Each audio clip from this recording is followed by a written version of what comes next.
Hello, hello. Happy Marvelous Monday, everybody. I'm super excited that you are joining me today.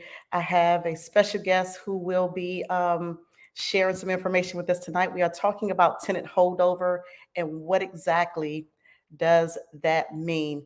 I am excited to introduce to some and to present to others, none other than my super amazing partner, Mr. Keith Childs. Hey, Hello, Keith. hello. Hey, what's up, Karissa? Happy Monday. Happy Monday, partner. I'm glad that you're here. We're going to have a much needed conversation today. Keith, I want you to give an introduction. Tell the people a little bit about you, Keith, before we get started. Hello, everyone. My name is Keith Childs. I am currently been in the real estate and landlord for a landlord tenant for over 25 years. I'm currently actually a property manager as we speak right now, live and living in that field. Also, I am an author. Write fiction books. So between the fiction and doing landlord and tenant, battling with those issues every day, that's mainly what I do on my business side. So, but I enjoy it. I have a passion for it. That's why I'm still doing it so many years. And I just want to say, any of you on this call, and if you're looking at this on Facebook or internet or social media outlet you're looking at this on, Karissa has a wonderful platform here to help landlords and tenants with some knowledge that's very valuable in our field. So thank you all for having me today. And thank you, Karissa. All right, thank you for that, Keith. So today, Keith, I know that we have a subject in mind. We're talking about tenant holdover and what exactly that means. Keith, I know you and I, we've had some conversation about this just recently. But this is something, Keith, that impacts a lot of landlords and they don't really understand what their options are. I just thought it would be fitting that we would come and share this information today. Hopefully this will help somebody. Guys, I'm Karissa Spann, the Landlord and Tenant Coach. Welcome to the Landlord and Tenant Show. This is what we do each and every Monday at 7:30 p.m. Eastern Standard Time, right here on Facebook, right here on LinkedIn, and or YouTube. Listen, if you have not subscribed to my YouTube channel, go on over to my YouTube channel, smash that subscribe button so that you'll be the first to know when I am live and online. We're going to share some information today, some tips for landlords and for tenants, because we want to make sure that we are educating the entire rental community. But the information that we share is not legal advice. So we always encourage you, if you have legal questions, go ahead and contact a reputable landlord and tenant attorney. So I have, again, today, Mr. Keith Childs. He's been in the property management industry for almost 30 years. I've been in the industry for almost 30 years, and we are absolutely passionate about what we do. And I promise that our only goal here today is to walk you through information and make sure that the information that we share for landlords as well as tenants is understandable. So if you have questions, if you have comments, go ahead and drop it in the comment section. Keith and we will respond to those accordingly. Let us know where you're tuned in from. If you can hear us, okay, show us some love in the comment section. Say, hey, girl, hey, say, what's up, Keith? But we definitely want to acknowledge those of you who are here. So whether you are a landlord or a tenant, this is the platform for you today. So today we're talking about tenant holdover and what exactly does that mean. So Keith, I want to get into the conversation and the discussion, but I want people to know what a holdover is. So I'm gonna bring up the definition, Keith, but I do want you to just talk about a tenant holdover a little bit. Okay. Yes. Well, a holdover is basically someone that lives on your site, lives in your property, and at the end of at the end term of the lease, they decide to stay over on your property. So that's what a holdover is. Now, I'm reading here because it's something I just actually found out today. Well, this got some clarity on it. There's two parts to it. If a holdover, if you continue to take rent from your tenant after the lease, then the courts will determine the rent price or what's the market rent for that. But if you say your lease is up and you want your tenant out and they don't move, then that becomes a holdover, which entails you can get an eviction for trespassing. So basically, the simplest terms, a holdover is someone that's staying on your property that you want off of your property after the term of your lease. That's what a holdover is. All right, thank you for that, Keith. So, Keith, we always give tips and information for landlords first, and I've been having tenants. They've been reaching out. They said, Karissa, listen, you're always giving information for landlords. It seemed like you forgot about the tenants. So Right. today, Keith, let's start out with tips for tenants. So we know that a holdover is when tenants they remain in the property. Maybe they have given their landlord notice that they're going to vacate, and they decide for whatever reason not to leave. We understand, Keith, life happens, right? Right. Sometimes there are situations that come up that prevents tenants from moving, but then there's also a holdover, like you said, which stems from that lease actually terminating, right? Mhm. But the thing is, in various jurisdictions, there are different ways to handle it. But let me get into the tips that I want us to share today for tenants. And this, Keith, is what I believe tenants would benefit in knowing. So here's the first. All right. So if you are a tenant in a rental property and you are guilty of holding over, you can be sued. I want tenants to know that the landlord can sue you if you've given notice that you're going to vacate and you don't leave. Let me just park here for a second, Keith. Okay. So sometimes there are tenants in housing subsidy programs. Mhm. It could be a Section 8 tenant. It could be a tenant in rapid rehousing or any other housing program, right? It could be a pathways for housing. It could be a veteran, right? Um, just because tenants are in a housing program, Keith, does that give them a pass, meaning that the landlord can't evict them because they're in a housing program? I'm gonna let you speak to that a little bit. Answer that for me, Keith. Okay. Well, the easy answer to that is absolutely not. Housing program or any program, they have the same laws as everyone else. It's market renters. If they're in a housing program and they lease us up, and we have not agreed to extend the lease, then like any other tenant, any other housing or market rent, they still have, there's a legal premises. If they stay over on the lease, if their lease is up and they stand in the property, then they become what you call a holdover tenant. And then then we have to go through the proper channel to get them off because now they're trespassing because they're staying there and they don't have a lease. So to answer that question, no. If you're a housing tenant and you hold over, you are held accountable and you can be sued as you stated. Thank you for that. Thank you. Thank you. Thank you. Good feedback on that. Okay, so here is another thing that tenants should know. And I know that sometimes tenants don't believe that they should have to pay rent, but yes, tenants are still legally held accountable and responsible for any rent that is due for the time that they are considered a holdover. Keith, I'm gonna let you touch on that for a little bit. Okay, yes, sorry, you said the tenant's responsible for the rent that's due? Absolutely, yes. So the tenant is, any rent that's due on that property when they're holding over, that is absolutely the responsibility of the tenant that's holding over. Because just think about it, it's a business, right?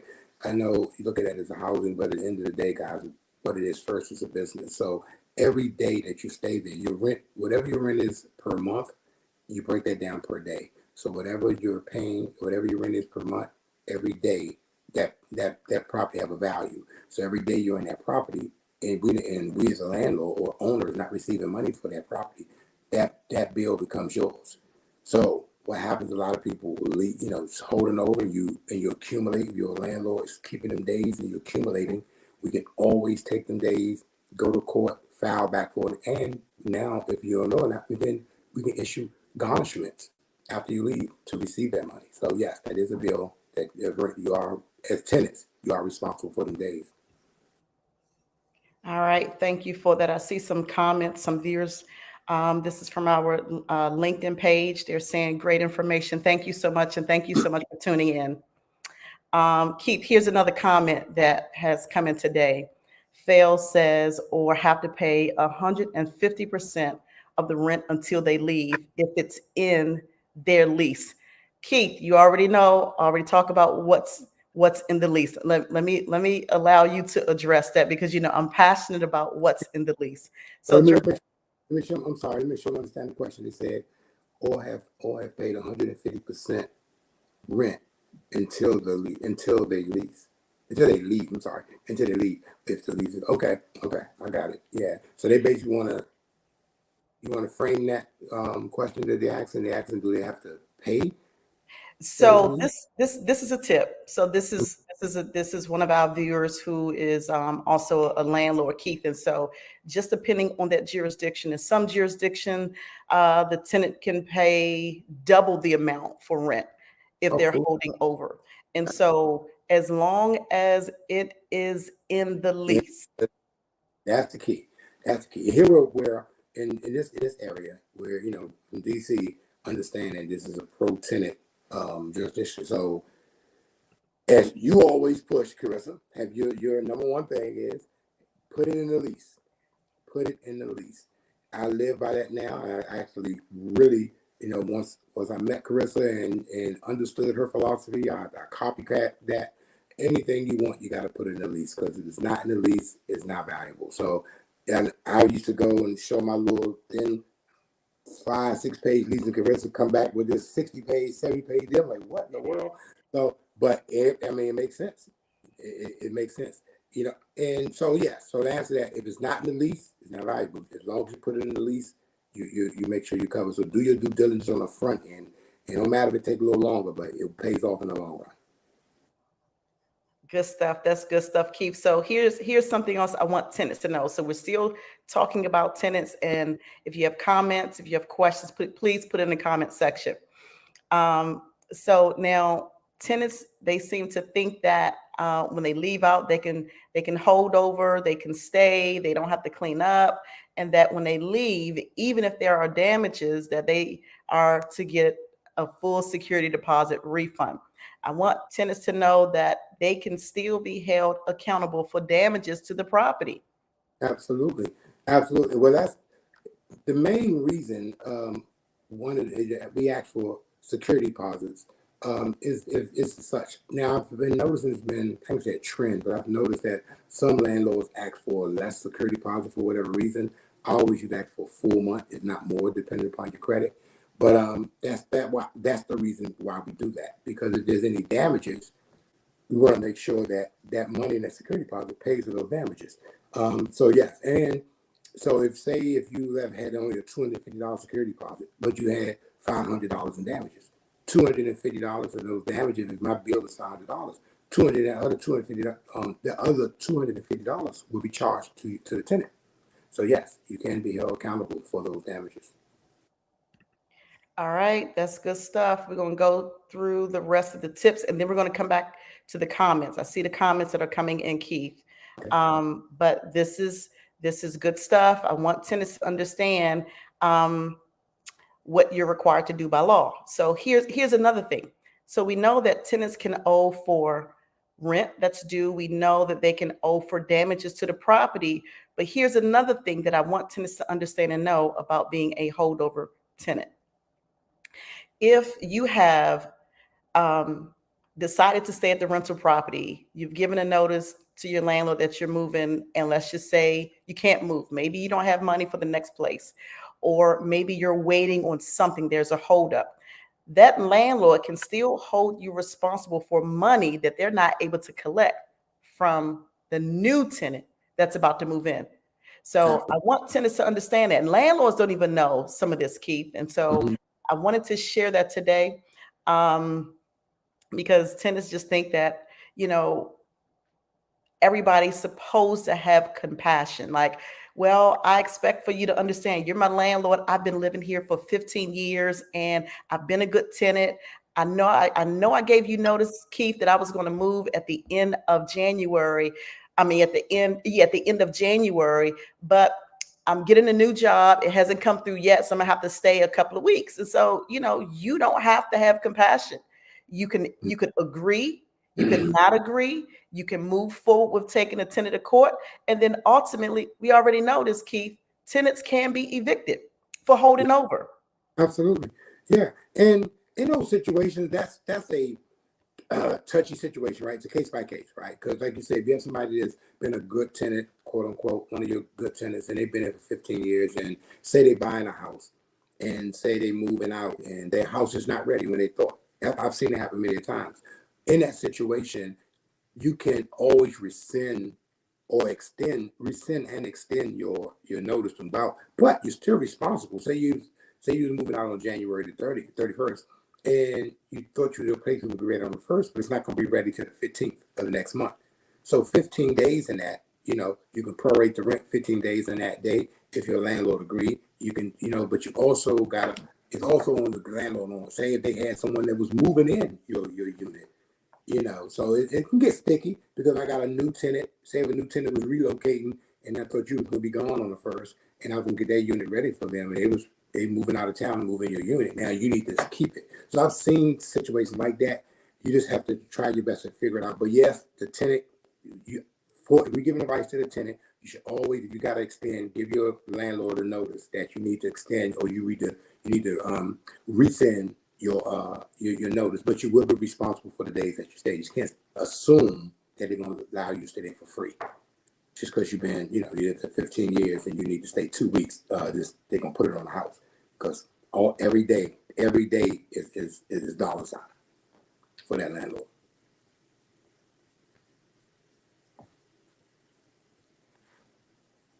All right, Keith, that's good stuff. Let's go to my third comment or my third tip for tenants. This is what I want tenants to know about being a holdover. So we talked about, owners and landlords having a compassion. Keith, you've heard me say over the months, over the years, and encouraging landlords to treat their business like a business, right? So if they treat their business like a business, it's going to pay them like a business.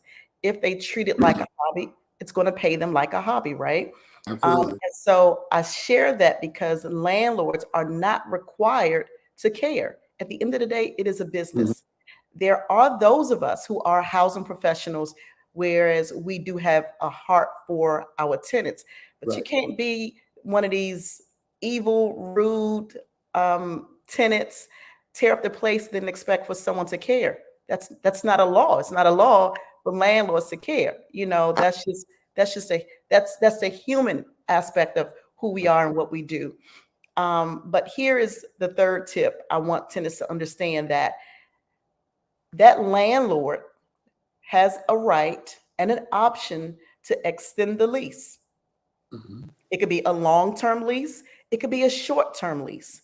And so some landlords, they will do it. I have had some colleagues and some Mhm. clients of mine, they say, well, Karissa, you know what? I really, really didn't have any issues out of this tenant. So I'm gonna just go ahead and extend the term. Maybe they did not extend the term for a full 12 months. They Right. extended the term for 6 months. I've seen owners extend it for 3 months, right? Mhm. Just to make sure that there is still some protection because it's a business.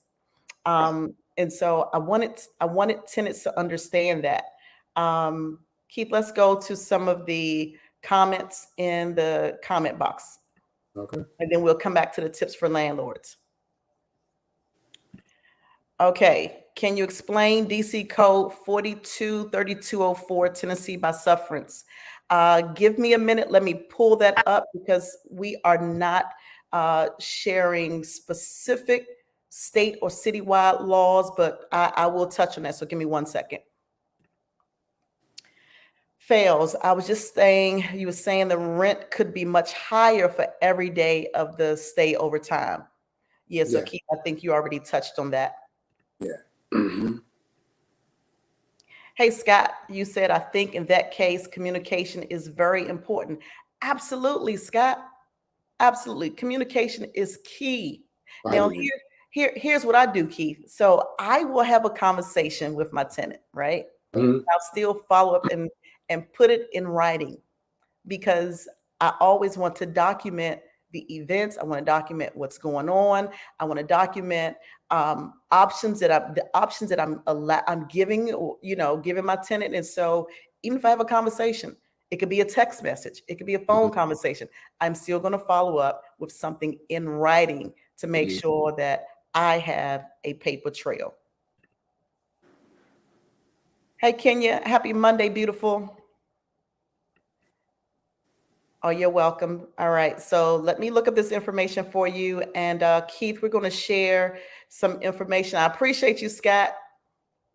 So Keith, let's share some information for landlords. So these are now landlord tips.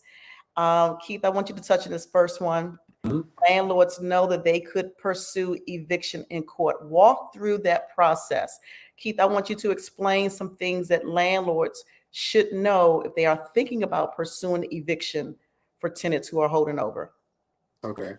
Well, one of the first things that you definitely should know is the proper wherever your area you're in, or you should make sure that you follow your county, your state rules, or for filing evictions. For the district, there's a certain process that you must go through in your notices, your 30-day notices.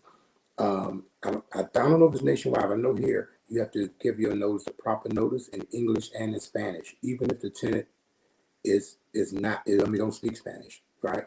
You still have to give it in both languages, or it will not be valid. So make sure, excuse me, wherever you're at, that you're doing that. But you can pursue an eviction court. You want to make sure that you serve them properly. Make sure that they get it properly. They're served, because any little technicality will throw your eviction off. Also, let me just speak real quick about. I know here in DC area, DC is pro tenant. You heard us say that so many times, right? It's pro tenant. So all your T's got to be crossed and your I's got to be dotted. Because when you go to before the judge or the magistrate in DC, they find it's pro tenant.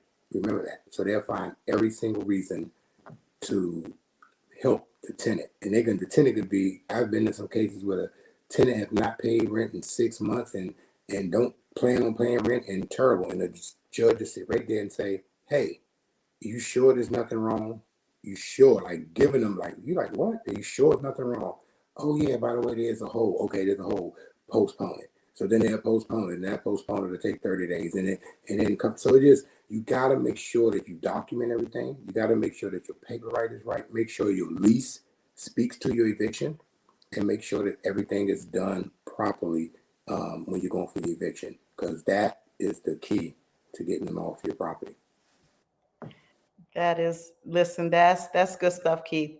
So let me come back to that. But I see Kenya's comment here. She said that's true, but you should build mutual respect for each other, even though it's business and landlords are human, and so are tenants. Yes, that is true.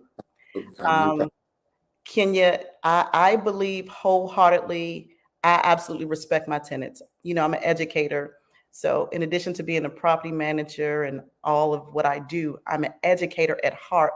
So, sometimes I go above and beyond to just talk to my tenants so that they will understand what their rights are, because sometimes people will put an emotional they'll put emotions in it, right? It's a business. So we're not governed, we're not ruled. The laws are not in place based off of how a person feel. Keith, I've had some comments in Kenya. I may have shared this in class. I have had tenants who have said, well, that just don't make no sense. Whether it makes sense or not, it's a business. And if it's in writing, if Right. both parties, the landlord and the tenant, both sign the lease, it's a contract. They sign an agreement saying, okay, this is what we expect, and this is what you can expect out of us. So whether it makes sense or not at the end, it's in black and white. But yeah, I do get it that, we're all human and we should treat each other with respect. Sometimes it works, sometimes it doesn't. But that is a good point. Hey Jennifer, thank you so much for tuning in. Okay, so now let me speak to this. So let's talk about the DC, the tenant at suffering. All right. So in DC, I was pulling up the law specifically for DC because the laws are going to be different. So Maryland laws are different from DC law. Now, DC laws, and in many states and places, the laws have changed. Keith, we're going to touch on this in terms of the timeline. Right. So, whereas before you may have to give a 30-day notice, you might have to give a 60-day notice, right? So, that's why I said in the beginning, understand that for legal advice, please contact a landlord and tenant attorney because things have changed. And what a landlord could do before, Keith, we already know we have to do way more. One of the things that I'm seeing, especially in the DC area, since we are talking about DC, landlords, they were supposed to have a business license. Many places supposed to have had a business license, but years ago, Keith, I know that you know this because you represented clients. I have managed hundreds, if not thousands of doors over the years. But although it was a requirement for landlords to have a business license, the courts didn't verify it. It wasn't a requirement to Right. evict a tenant. Whereas Right. now the judges are requiring owners to have a business license. And in Hmm. order to get a business license, the property has to be inspected. Sometimes the property will not pass inspection or the tenants will not cooperate to let the owner in to make the repairs. And it makes it a whole, it makes it really, really complicated and challenging. Yeah. I'm gonna let Yes, you it does. speak to that a little bit and then we go to some more of the comments in the chat box. Yeah. Yeah. Well, definitely, if you don't, I'm actually dealing with a case like that right now, so I kind of smile. But when you have a tenant that's being difficult, and let me just say, but I forget the young lady name who just said that. Uh, but she's right. Compassion. I leave with compassion, and you should have compassion and respect for each other. I always respect my clients, and I really expect that in return. But back to the tenant, I have tenants, right? I have a tenant right now who's not allowing anything to be done in her unit. All right, she's been very difficult, so she need to get pest inspections. You need to get, extermination. You need to get a property inspection, and she just won't allow it. All the while, she's behind in rent. So but it's a touchy situation because the owner of this property they got me involved in, they had an issue where the property went in abatement because some issues supposed to get done that didn't get done. And now the owner's trying to get in and doing inspections, and the tenant is not allowing that to happen. What do you do in that situation? All you do, the answer to that is, document. You got to document conversations. You got to document that from your whoever you send in, your inspector, your exterminator, the days and time that you sent them over there, or the calls you made, email, the emails you sent, the days you set, and the person's not showing because you have to take that to court. Take pictures of when you went over there. You just got to do overly. There's never too much documentation because you need that as your backbone or your proof, so to speak, to go to court. Because a lot of the tenants know the system, and when they know the system, they try to use it against you as the landlord. And if you don't, I don't know if some of you all watch Judge Judy or some of the judge shows, but it's funny. But if you go into that court and you don't have the proper documentation, even though they can be totally wrong, if you don't have the proper documentation to support your argument, they just gonna postpone it. Thus, a tenant staying in your unit and paying rent. I mean, not paying rent, and you may have a mortgage on that unit. So yeah. So you gotta know. You gotta make sure that you got lease. You gotta make sure you got documentation, and you gotta stay diligent and just stay and keep it cool. Because I know That's where most of people lose their cool at, when they get upset and mad with the tenants, and you don't want to throw gas on the fire. If you need to add another person in there to be that mouth before you step away from it, that's a smart thing to do, because I always say 99.9% of the time when you make a decision out of emotions, you're gonna be wrong. Take your emotions out of it. Take your emotions out of it. If you can't, put somebody else in that place to do it, because if you make a decision based on emotions, most of the times you're gonna be wrong. That is so true. Keith, we touched on the laws, how they have changed, and how important it is for owners to give the tenants proper notice. If landlords are not given proper notice, the case will be kicked out. And I've seen it happen. I felt so bad, Keith. I've shared this story. Um, I think it was back in 2018. I was hit by a car. Someone ran me over, and so I had to learn how to walk again. And one of the doctors there at the hospital was a new real estate investor just getting into property management. So I was talking to her, and at the time, she was just new. So I told her to get a feel for it, try to self-manage the property, understand what the laws are. Even if she hired a property management company, I still wanted her to understand the process. So we followed up, and I asked her, I said, well, hey, how's it going? Um, are you considering getting a property management company? She says, Karissa, I've listened to your advice. I've listened to your show. So I'm just going to self manage. I was like, okay, cool, great, right? So over time, I kept up with her. And then I was down at the court building one day. I was um, going to court for a tenant I was trying to have evicted. And I saw her down there. She was excited. Well, I thought she was excited. And so she had all her paperwork, she had all her paperwork, right?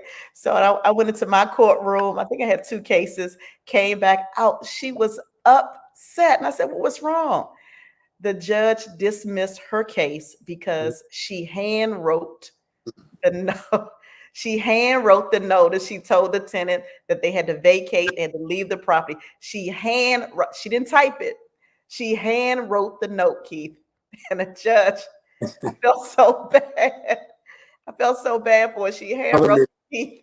bad, but yeah, if they got proper forms for that, like they got district forms and proper forms you got to fill out. Yeah, you go in there with a handwritten letter, that's not going to be sufficient. That's not going to be Yeah. yeah. And also, too, let me say, because I found out that I have a lot of colleagues that's investors, and they're great at investing and they're great at acquisitions, but they think because they buy property, they automatically know how to property management. It's a whole different. They're not property managing. It's a whole different world, right? So one of my friends, colleagues, he bought a property. He got a couple of buildings, and he was mad at one of the tenants, and he called me for advice, and he said, "No, I'm tired of I'm gonna go over there and change your locks." And I say, "Oh no, you're not. I don't care how much he owe you. You cannot change no one locks. You Right. can't that you can get sued for that, even if they're wrong out of the way." See, and they didn't know that. They was really thinking, "Oh, I just can go over there and change your locks because she ain't paid me in 2 months. I'm gonna go over there and change your locks." And I was like, "Yeah, go ahead. Good luck with that, because you're gonna lose that 100% of the time. You don't know the law." So yeah, that's why it's really important to have these type of conversations, or understanding if you're an investor and you're buying stuff, you must know the rules to evict. You can't just go over there and tell somebody, "Give me my keys. I'm putting you out because you ain't paid me." That's not how it works. Yeah, Keith, Mm. that's so true. That's called pretty much a self-help eviction. That's illegal. Landlords definitely can't do that. I know that a lot of people don't recognize that. They Right. don't. They don't recognize it. They don't understand it. So we have Lynette here. She's tuned in from North Carolina. I'm going to read it. Okay. Said she has a question. I have a question about the Fair Housing Act. If a property is not maintaining maintenance of their wash and dryers, and I'll tell it was allowed to take the unit and put their own. Okay, so the tenant was allowed to put their own wash and dryer in the unit. I'm trying to understand this here, Right. Lynette. So correct me if I'm wrong. If they are transferring to a new unit, can they still take their washing machine and dryer because of health reasons, because they're not maintaining a washing machine and it smells like rotten eggs? This is loaded, Lynette. This is loaded, honey. So let me just try to break it down. They just say, they just, they just get out a big fat no. We're not taking a rotten egg machine to another unit. But no, I get it. I think I'm understanding the question, but go ahead. I think she's saying they brought the machine in there and they want to know if they didn't move and can they transfer the machine to another unit and if the machine is smelling like rotten eggs. I'm thinking I'm kind of trying to frame this the best way I can.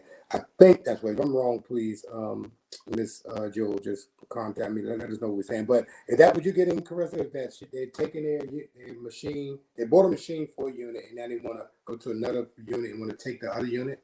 I mean, take the machine with them to the new unit. Okay, so let me start at the beginning because in the beginning she mentions she mentions the Fair Housing Act.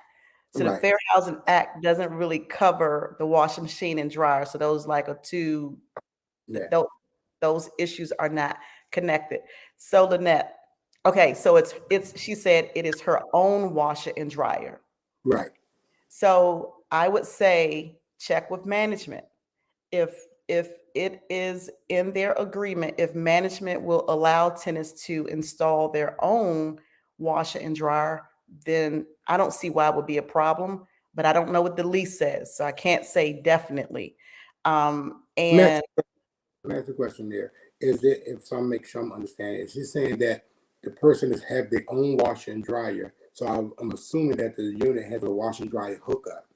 Is she asking that they want to bring their own because the ones that's there smells? They, yes, oh, okay, yeah, okay. So they don't like the ones that's there. They want to bring in. That's something you got to work out with the landlord. Yeah. right, right. That's true. That's true. All right, here's a comment here. That's why it's better to obtain a real-time management company. Hmm. And I speak to that a lot for owners who don't know the law, who don't have the capacity, who don't have the patience. Yes, they should hire professionals who are knowledgeable about their rental property. I'm not going to completely agree that they should get a real time management company because they could.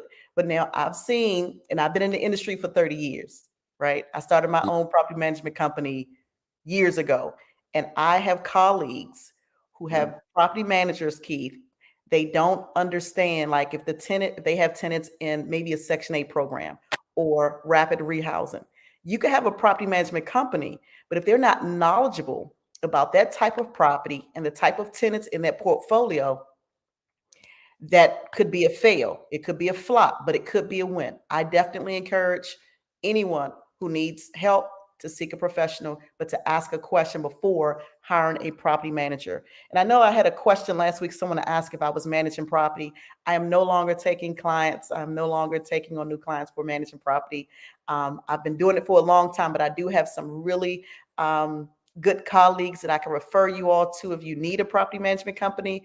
So just email me, inbox me, let me know where your rental property is. I got you covered. I got friends in almost every area code. All right. So Lynette said there are so many of us that have taken the old system. All right. I have several commercial buildings. This company is a win. Okay, that's good stuff. Yeah, you're right. It is bad. It is sad, it's bad, and it's bad for business. And so again, Can huh? you, sorry, can you clarify? I'm just still want to get some clarity on Lynette's question. Is she saying that the machines that's in the unit, I'm taking, they're bad. They smell, and they want to bring their new machines. So her question is, what is it? Is anything we can do? Is anything they can do if we want to bring a machine, or that's just we just say that's something anything that can be done about what the dirty machines and bring the new ones, or are the landlord giving them pushback for bringing the new ones? I'm trying to get clarity on the question. So Lynette, give us some more clarity on that. If you could just answer those questions that Keith have, because we want to be able to help you with this, help navigate it. But again, I'm still going to say talk to management, see what they say, because here's the thing.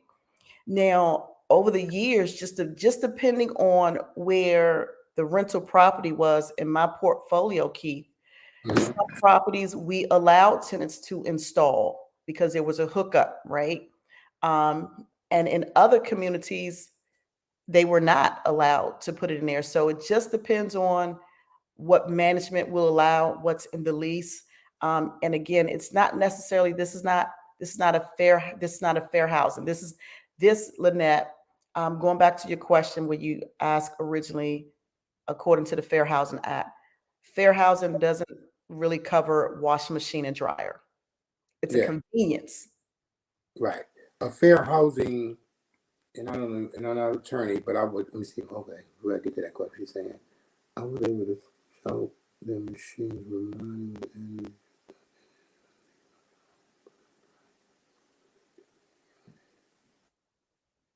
So she said that her landlord is throwing up the Fair Housing Act. That's interesting because I would like to know in which way are these. so she's trying to move to a new unit, and the landlord is throwing up Fair Housing Act. Fair Housing Act. Well, Okay, so let me just touch on the Fair Housing Act.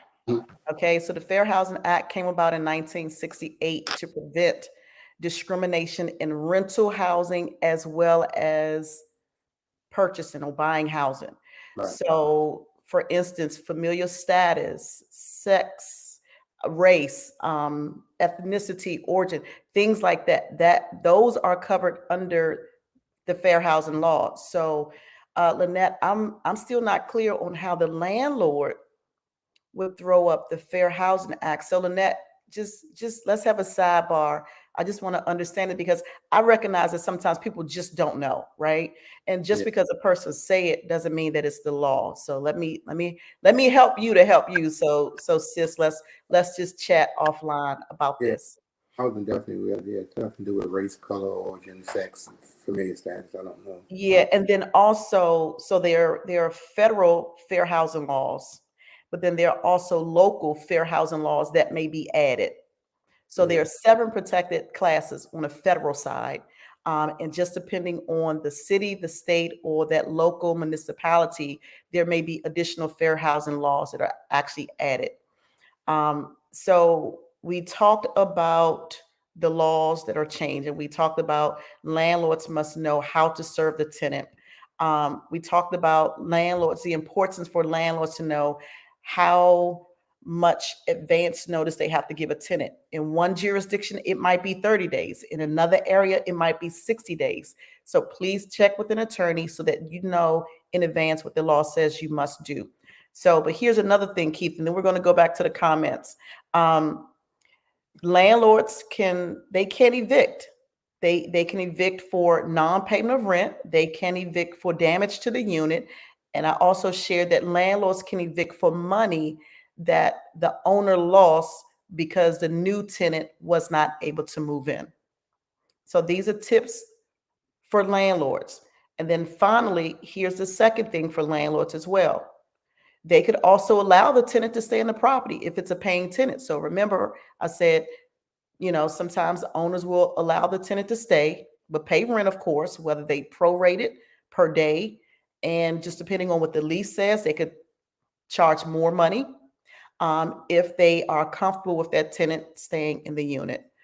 So those are the tips that I wanted to share with landlords today, Keith. So there's a question about one of my companies. So I am not managing property. I got out of the business of managing property. So no, I'm not managing property. Not even interested. I've been doing it for so long. I can manage property back and forth with my eyes closed. But what I do is I do have others that I will outsource that service. So just to answer your question on that. Okay, absolutely. We can definitely talk soon, Lynette, because I want to help you out with that. Um, and that's the unfortunate part about it, Lynette. That's why I do what I do because I recognize that some people don't know. That's why I share this information every Monday at 7:30 p.m. because a lot of people people just don't know. Now, here's what I also know because I saw one of my former students on here. Um, Sometimes people, owners, property managers, community managers have never taken a property management course.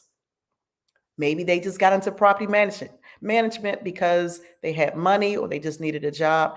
I know a young lady, Keith, who got into property management as a teenager, and she worked her entire life in the industry, working her way up to a property manager, and she never took a property management class. Hmm.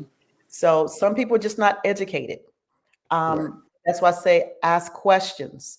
And it's not their fault, that they don't know. Sometimes people don't even know, Keith, what they don't know. That they don't know what they don't know. And if someone, as I'm laughing because I deal with that so often, but if someone is grandfathered in or just get into the business and not go through the proper channels and understanding, because us property managers, you could contest to this and many others, it's a 24-hour, 7-day a week job. Property management is not a job that stops on Friday and pick back up on Monday. And I've dealt with a lot of colleagues or some colleagues that had that mentality. When you're dealing with property management, you got to always remember that people, human beings, is on the end of what we do. We don't work in a mailroom. We can't cut it off on Friday and then come pick it up on Monday. So if you're not really understanding or grasping the whole totality of what we do, it's property management. It's probably not for you because you got to always be on call all day, every day. You don't get a break. I mean, Sunday you eating dinner and the water bust on one of your property pipe. You can't just ignore that, right? You got to jump on it and get it, make sure maintenance is taken care of, blah, blah, blah, and just run the protocol. And, when it's snowing and you're in the house sleeping, you see the snow coming out. I used to hate, and still do, hate the snow. Because not that I don't like that it's snowing, but I know that mean I got to go make sure my properties are safe, right? That's So that's it's a full-time job. You gotta, it don't turn off, and that's just the thing of when people jump into property management, which is great that they're in it, but understand, like you say, get educated, understand you cannot be personal. I've seen too many property managers that not understanding property management get personal with it. You mad at a tenant, so you don't take care of issue. You're wrong for that. I don't care how wrong they are. You're wrong for that. You got to take care of your tenants. and that speaks to Lynette's comment how the management company where she lives, they don't know much, they don't know anything, and they hate when the buildings come together. Mm, And sometimes, Lynette, and that's the unfortunate part, you may have owners or property managers who are intimidated by tenants having more knowledge than them. right. And that happens. And in many cases, I agree. You said they don't want us, and in many cases, that could be true. Where are you calling from? Lynette, she's in North Carolina. Okay. Yeah, she's in North Carolina. Right. Um, I would just put, if I may, I would just suggest Lynette to get documentation. Just Lynette, just compile your documentation, know your laws, and just just keep all your documentation and all your data down. Because at the end of the day, if their actions don't speak to what the law is, then they're wrong. You're right. Then you got a case against them and whatever have it. So just make sure that your lease and the laws and everything of that state backs up your claim. Because if you really think about it, it's kind of common sense. If they trying to tell you something that totally don't make sense and you see in writing it don't make sense, then a lot of them is just people just say stuff out of emotions or just the lack thereof knowledge, and they be just putting their foot in their mouth. So just beat them over the head with documentation. Absolutely, I completely agree. Also know that as a tenant, you do have rights. Landlords have roles and responsibilities, and tenants do have rights. And so it is important for both parties to know what you can and cannot do. Right. I do hope that this information was helpful. Keith, I always appreciate you coming on, brother, Oh, partner, and no, helping us share information because we know that this is definitely a much needed platform. It costs absolutely nothing to show up each and every week. It costs absolutely nothing but your time. So whether you're a landlord or tenant, this is what we are passionate about doing.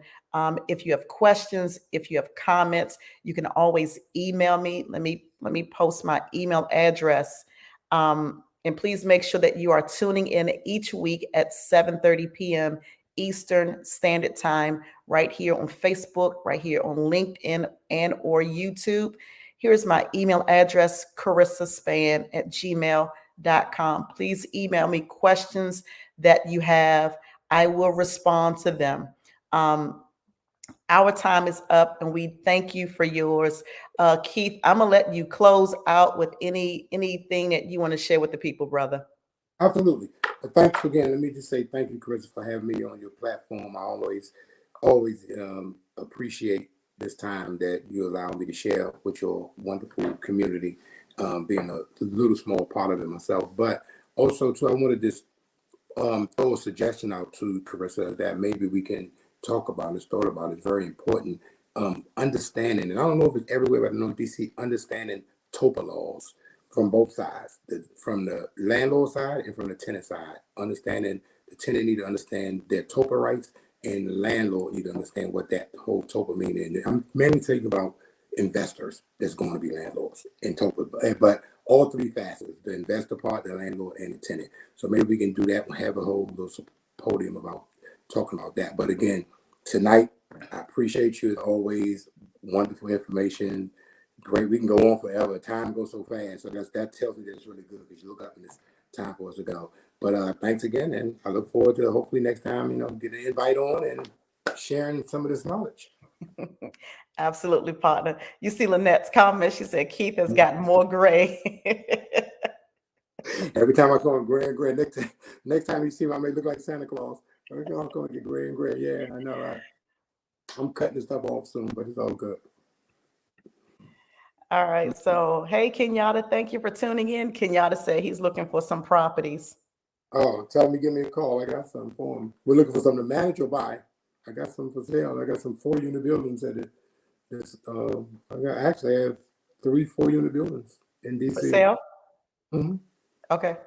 So, All right. So Kenyatta hit Keith up. He yeah. does have some he does have some in his portfolio. He's looking to offload. I'm at 2 4-unit buildings in a 2 4-unit buildings and a 12-unit building. Yeah. All right. See, when y'all show up, you never know what you're gonna get. Yeah. All right, partner. It was great having you on, Keith. I will see you next week, guys. Again, my time is up. We thank you for yours. Please make sure that you are tuning in each and every Monday right here on this social media platform. Please subscribe to that YouTube channel. I look forward to seeing you all next Monday right here at 7:30 p.m. Eastern Standard Time. I'm Karissa Spann, your landlord and tenant coach.